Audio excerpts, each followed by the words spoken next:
The GTA 6 map is so big that it genuinely does not make sense until you start comparing it to other games. And to real places, you've heard people say it's huge, but huge doesn't mean anything until you have something to hold it up against. So that's what we're doing today. I'm going to take the size of GTA 6 and stack it against 5 of the biggest open worlds ever made. And by the end, some of your favorite games are going to look absolutely tiny. This is the channel where we break down the biggest games on the planet. So hit subscribe and let's put GTA 6 in perspective. First, let's lock in the facts, because I'm not here to make up numbers. Here's what we actually know. The GTA 6 map is estimated to be nearly twice the size of GTA 5, and it reportedly has over 700 enterable interiors, buildings you can actually walk inside. Hold on to that number, 700, because it's going to be the thing that breaks your brain by the end of this video. Because size on a map is one thing, but what's inside that space is a completely different and much more important story. A giant empty map is boring. A dense one is a world, and everything about GTA 6 points to density. Number 5, Skyrim. For a whole generation, Skyrim was the open world. It felt endless. You could get lost in it for hundreds of hours, and people still play it today, more than a decade later. But here's the reality. Skyrim's map is actually pretty compact. Its magic came from verticality and density, from mountains and caves and hidden dungeons, not from raw size. GTA 6 Leonida is estimated to dwarf it several times over in pure landmass, and that's before you even count the water, the keys, and the swamps. The game that defined open worlds for an entire decade would fit into a corner of Vice City, with room to spare. Number 4, GTA 5. This is the one that really lands. Because GTA 5 is not a small game. It came out in 2013 and people are still playing it today. Over a decade later, it's one of the best-selling games of all time. Los Santos and Blaine County felt massive, with the city, the countryside, the mountain, the ocean floor, and GTA 6 is roughly double all of that. But it's not just the ground you drive on. Remember, GTA 5 let you enter maybe a dozen buildings in the entire map. GTA 6 has a reported 700, so it's not twice the game. In terms of places you can actually go and things you can actually do, it might genuinely be 10 times the game. Let that sink in. Number 3. Cyberpunk 2077's Night City. Now, Night City is one of the most detailed, densest cities ever built in a game, and I'm not taking that away from it. It's a masterpiece of verticality, of neon and towering skyscrapers and layered streets. But it is one city. That's the whole map.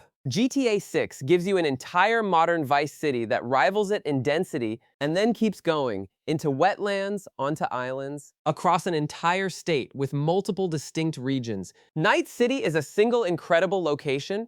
Vice City is a single incredible location inside a world that has a dozen of them. It's the difference between a city and a country.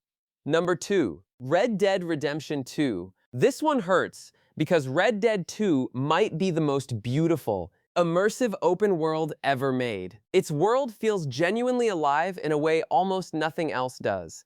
The snow, the swamps, the towns, the wildlife that behaves like real animals. And in terms of raw landmass, it's enormous. It's one of the biggest maps Rockstar has ever built. But here's the thing. Red Dead 2 is a world of wilderness, of open plains and mountains and small frontier towns, with lots of beautiful empty space in between. GTA 6 is taking that same Rockstar detail, that same obsessive craft, and pouring it into a dense, modern, vertical city with 700 interiors and packed streets. It's the Red Dead 2 level of quality applied to a living metropolis. That combination has never existed before. And number 1. This one isn't a single game. It's the idea that size is even the point. Because here's what actually makes GTA 6's map insane. It's not the miles, it's the density. 700 buildings you can walk into. A weather system that might reshape the city with hurricanes. Fishing, gyms, pool halls, clubs, street fights, mini games.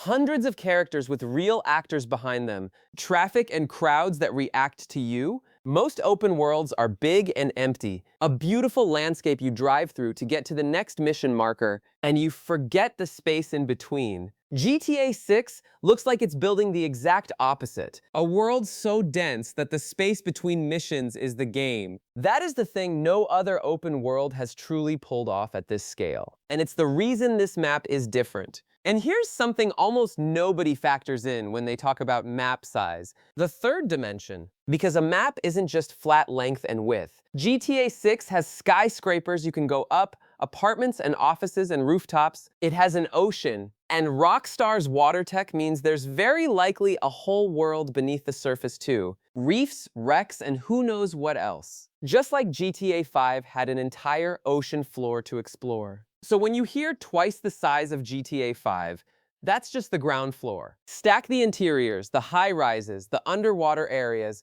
the swamps and the islands on top of that, and the actual explorable space becomes almost impossible to measure. Here's the truth that should blow your mind. The vast majority of players are never going to see all of GTA 6. Not because they'll quit, but because there is simply too much. There will be streets you never drive down, buildings you never enter, secrets that stay hidden for years. Data miners will still be finding stuff in this game a decade from now. That is the scale we are talking about. So let's put a bow on it. Skyrim, compact, a corner of the map. GTA 5, half the size, with a fraction of the interiors. Night City, one city versus a whole state. Red Dead 2, the craft, but wilderness instead of a dense metropolis. GTA 6 isn't just bigger than these games, it's a different category entirely. It's what happens when the studio with the most money and the most talent in gaming spends over a decade building one world and refuses to leave a single street empty. When people boot this up on November 19th, 2026,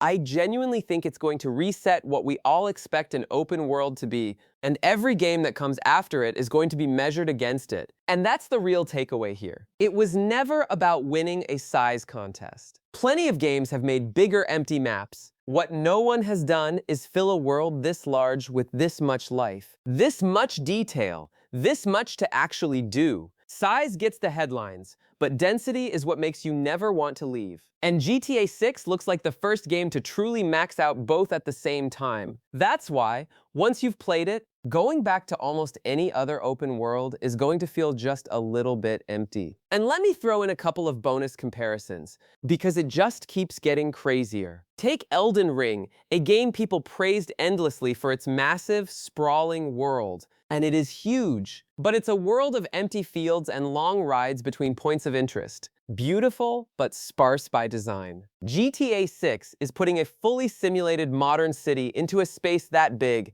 with traffic, crowds, interiors, and systems in every direction. Or compare it to real life. Fans have pointed out that Rockstar's version of Miami and the Florida Keys is going to capture the scale of an actual region, an entire coastline, not just a downtown. You'll be able to drive from a dense urban core, through suburbs, into swampland, out to islands, and it'll feel like a real journey across a real place. Most games give you a theme park. GTA 6 is trying to give you a functioning world. And the closest comparison isn't another game at all, it's just a place. That's how far ahead of the pack this is aiming to be. But a map this size raises a huge question. What are you actually going to do in all that space? Because Rockstar has been quietly bringing back locations, characters, and details from the classic Vice City, things longtime fans have been begging for, and most people haven't even noticed them hiding in the trailers. That's the next video, everything returning from the old Vice City in GTA 6. So subscribe,